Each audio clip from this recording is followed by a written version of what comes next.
Serial की कहानी में अब काफी ज्यादा जबरदस्त ट्वीट आने वाला है, जहां पर गुलाब सिंह किसी को भी अपना भाग विधाता बताता है। वह गुलाब सिंह खुद अपने जीवन के बारे में भी निर्णय नहीं ले पाएगा कि उसके साथ क्या होगा। दोस्तों, सीरियल पति ब्रह्मचारी के आने वाले एपिसोड में कहानी एक ऐसे मोड़ पर पहुंचने वाली है जहां से सब कुछ पूरी तरह बदल जाएगा, क्योंकि शो में जल्द ही 1 साल का जबरदस्त लीप देखने को मिलेगा।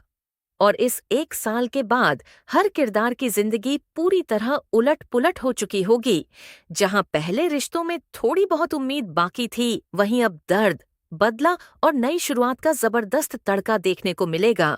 लीप के बाद सबसे बड़ा झटका ये होगा कि गुलाब सिंह, जो खुद को सबका भाग्य विधाता समझता था, अब इस दुनिया में नहीं रहेगा और उसकी मौत के बाद परिवार की हालत भी पूरी तरह बदल चुकी होगी। वहीं दूसरी तरफ सूरज, जो पहले एक गुस्सैल और साधारण लड़के के रूप में नजर आता था, अब पूरी तरह बदल चुका होगा, क्योंकि ईशा जी से दूर होने के बाद उसने खुद को साबित करने की ठान ली थी और अब वह एक आईएएस ऑफिसर बनकर वापस लौटेगा। लेकिन दोस्तों, असली ट्विस्ट तो यहाँ से शुरू होता है, क्योंकि जहाँ सूरज अपनी मेहनत से एक बड़ा अफसर बन चुका है, वहीं ईशा जी की जिंदगी पूरी तरह बर्बाद हो चुकी होगी।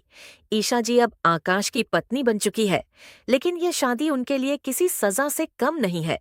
क्योंकि आकाश ने उनसे शादी प्यार से नहीं बल्कि बदले की भावना से की है और वह हर दिन उन्हें उनके फैसलों की सजा दे रहा है। आपको याद होगा कि लीप से पहले ईशा जी ने सूरज से साफ कह दिया था कि वह एक गुंडा है और हमेशा गुंडा ही रहेगा और उन्हें उसके ब्रह्मचारी व्रत तोड़ने से भी कोई फर्क नहीं पड़ता।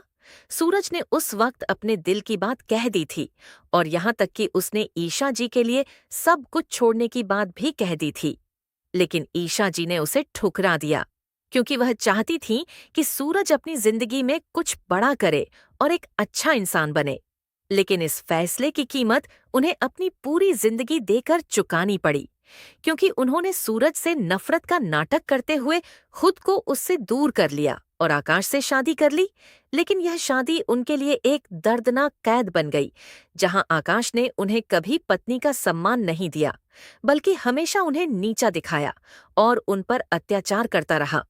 और आज हालत ये है कि ईशा जी पूरी तरह अकेली पड़ चुकी हैं। उनके पास ना कोई सहारा है और ना ही कोई उम्मीद। अब बात करते हैं सूरज की, जो 1 साल बाद जब एंट्री करता है तो एक खतरनाक गुंडे के रूप में नजर आता है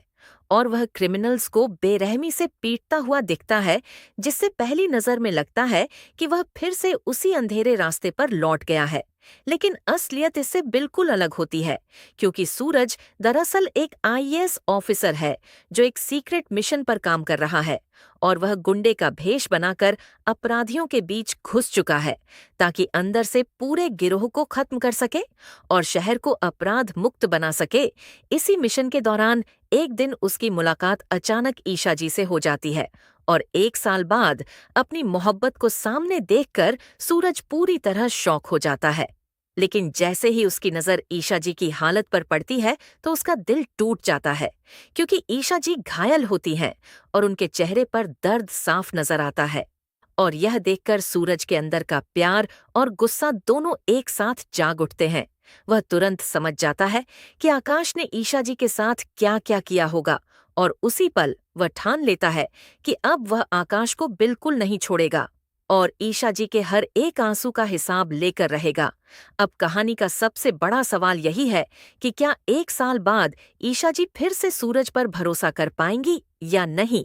और क्या सूरज भी अपने दिल के जख्मों को भुलाकर ईशा जी को दोबारा अपनी जिंदगी में जगह देगा या नहीं। आने वाले एपिसोड में इमोशन, एक्शन और रोमांस का जबरदस्त कॉम्बिनेशन देखने को मिलने वाला है, जहां सूरज का बदला, ईशा जी का दर्द और आकाश की सच्चाई मिलकर कहानी को और भी ज्यादा दिलचस्प बना देंगे। तो दोस्तों, अगर आप भी चाहते हैं कि सूरज और ईशा जी एक बार फिर से एक हो जाएं और उनकी अधूरी मोहब्बत को पूरा मुकाम मिले, तो अपनी राय जरूर बताइए और ऐसे ही धमाकेदार अपडेट्स के लिए जुड़े